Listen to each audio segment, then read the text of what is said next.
Ladies and gentlemen, for our final leader keynote address, we'd like to welcome back the Honorable Yanti for the introduction. That'll be followed by her concluding remarks. Honorable Yanti.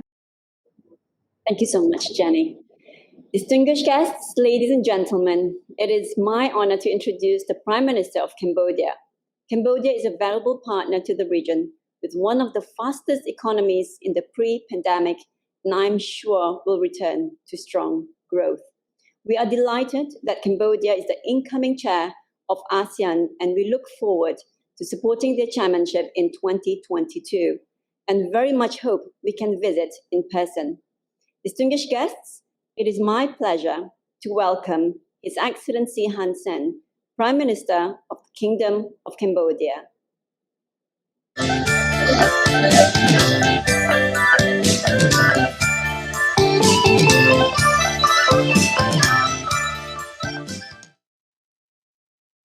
Your Majesty the Sultan, Excellency leaders of ASEAN countries and dialogue partners, Dr. Siti Rosaima Janti Haji Abdul Rahman, Chair of the ASEAN Business Advisory Council 2021, Doctors Aslina Taib, Chair of the ASEAN Business and Investment Summit 2021, Excellencies, Madam, ladies and gentlemen. First of all, I am delighted to deliver the keynote remarks at the closing ceremonies of the ASEAN Business and Investment Summit 2021 under the theme Building a Sustainable Digital Future. In parallel, I would like to congratulate the handovers of the chairmanship of the ASEAN Business and Investment Summit from Brunei to Cambodia, and highly appreciate the achievement made under the chairmanship of Brunei in 2021. The COVID-19 pandemic has not only impacted public health and endangers the lives of our people, but also disrupt the development of ASEAN as a whole. However, the global economy is expected to gradually recover in 2021 and 2022, supported by the steady increase of trade in commodities, while trade in services is also slowly growing. In general, this clearly shows the effectiveness of the implementation of measures to fight against COVID-19, as well as policies laid out to revive socio-economic activities, particularly the global vaccine-19 vaccination campaign, which is the key to restore trust of private sectors toward the resumption of economic activities and reopening of the countries. Your Majesty the Sultan, Excellencies, Madam, ladies and gentlemen. In fact, the COVID-19 pandemic has also provided us important experiences and lessons for which we have to consider and incorporate into policies and reform agenda at both national and regional levels. In this period, ASEAN has set out key initiatives and frameworks for implementation, including the ASEAN Comprehensive Recovery Framework, the Bandar Seri Begawan Roadmap on ASEAN Digital Transformation Agenda, framework for circular economy for the ASEAN economic communities, and non-tariff measures, cost effectiveness toolkit, etc. In addition, the theme of our summit is indeed relevant and necessary for ASEAN in the context of learning to live with COVID-19 in the new normal. That is, enhancing the development of digital ASEAN and sustainable ASEAN with the aim to promoting equitable and inclusive socio-economic recovery. The evolution of digital economy has brought vast opportunities, as it has not only provided new sources of economic growth, but also increased economic productivity.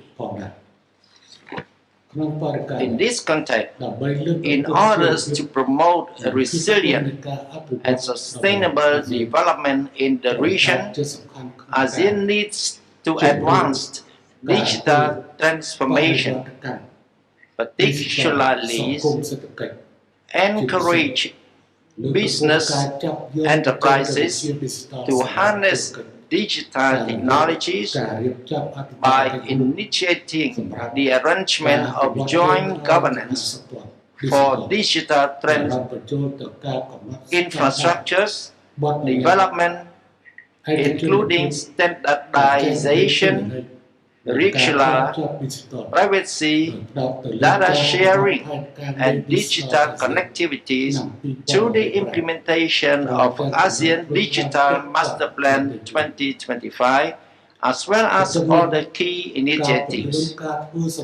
Concurrently, accelerating regional and global integration is also one of the top priorities in supporting recovery and sustainable socio-economic development. ASEAN must continue to adhere to multilateralism, strengthen globalization, and strive to advance the regional integration agenda in line with ASEAN Vision 2025, aimed at strengthening greater connectivities between social beings and economic dynamism. For that, we need to pay utmost attention on a number of important tasks, including fostering comprehensive and in-depth liberalization of trade in services and investment, facilitating safe cross-border movement of travelers, and enhancing the capacities of micro, small, and medium enterprises, etc. Taking these opportunities, I would like to highlight the roles that private sectors can play so as to contribute to achieving the priority works and work plan of ASEAN 2022 as follows. First, seizing full benefits of the existing ASEAN Free Trade Agreement, especially RCEP, that is planned to enter into force in early 2022 to boost trade and investment activities, particularly foreign direct investment, so as to create jobs, increase income for our people, and stimulate economic growth. Second, contributing to human resource development through the transfers of technologies, knowledge and know-how, particularly the development of digital skills, as well as the enhancement of science, technologies, and innovation through collaboration with business and direct investment from abroad, which would contribute to narrowing the digital gap and developing digital economy in the region. Third, heightening collaboration between public and private sectors, especially through public-private partnership mechanism, aimed at mobilizing financial resources for the development and implementation of various initiatives, as well as for fulfilling the financial needs for sustainable socio-economic recovery. Your Majesty, Excellencies, Madam, ladies and gentlemen, for Cambodia, I would like to inform the meeting that with proactive spirit to promote the preparation of private sectors in reviving and promoting national economic growth, the Royal Government of Cambodia adheres to the approach of turning the crisis into the opportunity through launching and implementing key policies and measures, including Cambodia Digital Economy and Social Policies Framework 2021-2035, new investment law, as well as the conclusion of the law on public-private partnership, Cambodia-China Free Trade Agreement, and Cambodia-Korea Free Trade Agreement, which are planned to enter into force soon.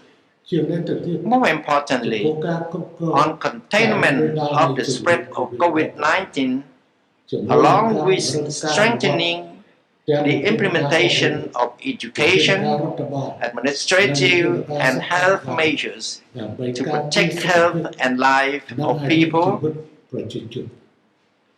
As of October 21st, 2021, the Royal Government of Cambodia has vaccinated 13.6 million people with 2 doses, equivalent to 85.27% of the total population of 16 million.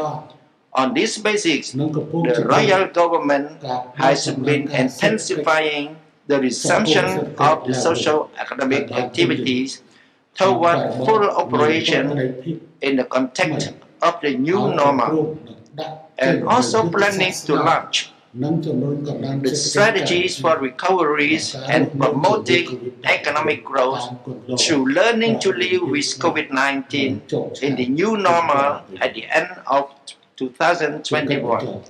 Finally, as chair of ASEAN in 2022, Cambodia is committed to providing full support and facilitation for the ASEAN Business and Investment Summit to attain more achievement.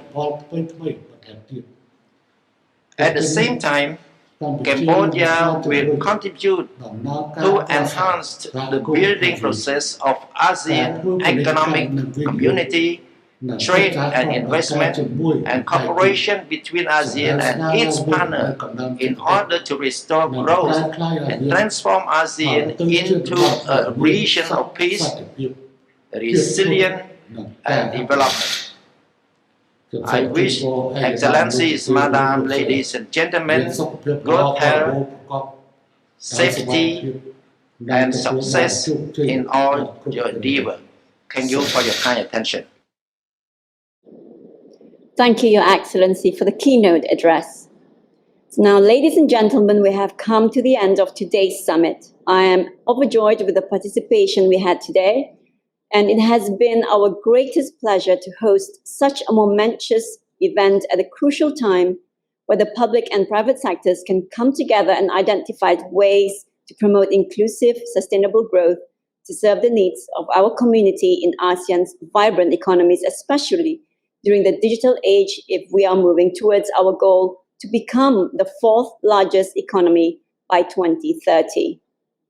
If I may share some personal takeaways, I feel even more positive and excited now about the bright prospects of ASEAN's economic recovery and rebound.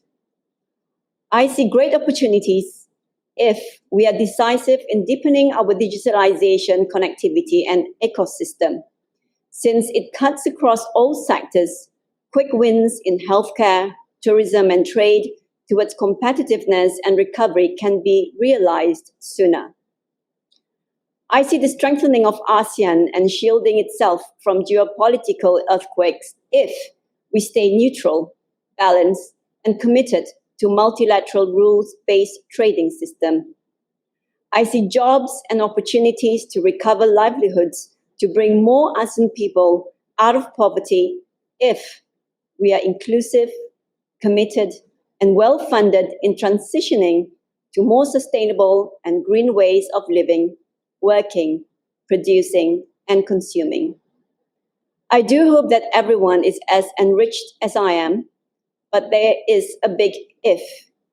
In every opportunity that can be harnessed, there is still more work that needs to be done, and we, both government and the private sector working together, sama-sama, can only remain committed, deliberate, and persistent in pursuing our AEC dream.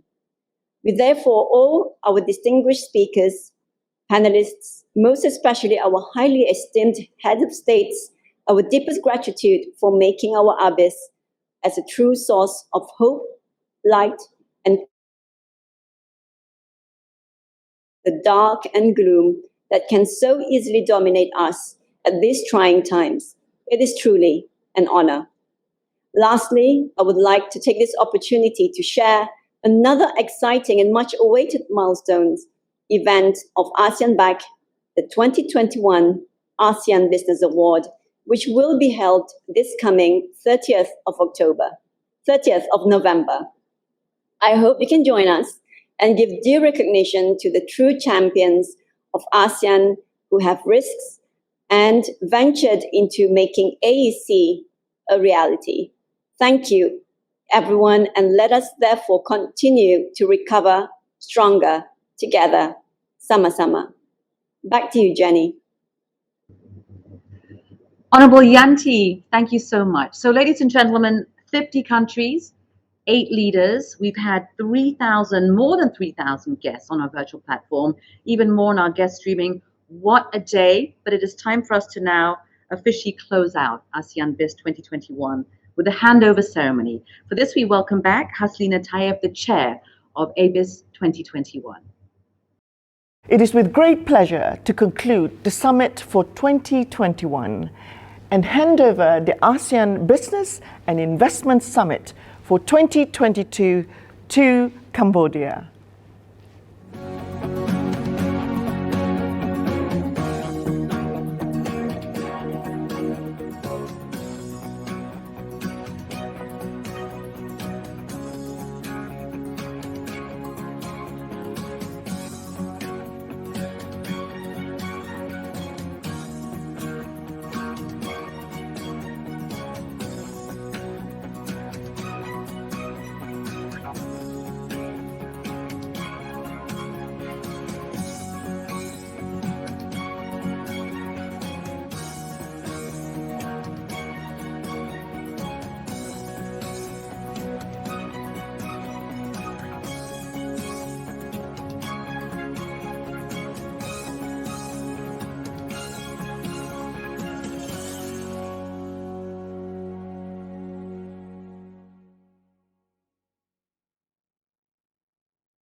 Distinguished guests, ladies and gentlemen, congratulations to Brunei for delivering a successful event. On behalf of ASEAN Back Cambodia, we're looking forward to see you next year at the ASEAN Business Investment Summit Cambodia 2022. Thank you so much, Mr. Okasok Piset, the Vice President of Cambodia Chamber of Commerce, the Chair of the ASEAN Business and Investment Summit 2022. Congratulations and all the best. Ladies and gentlemen, with that, we bring to a close from Brunei Darussalam our event for 2021. We'd like to finally say another round of thanks to all of our sponsors and our supporters. Thank you so much.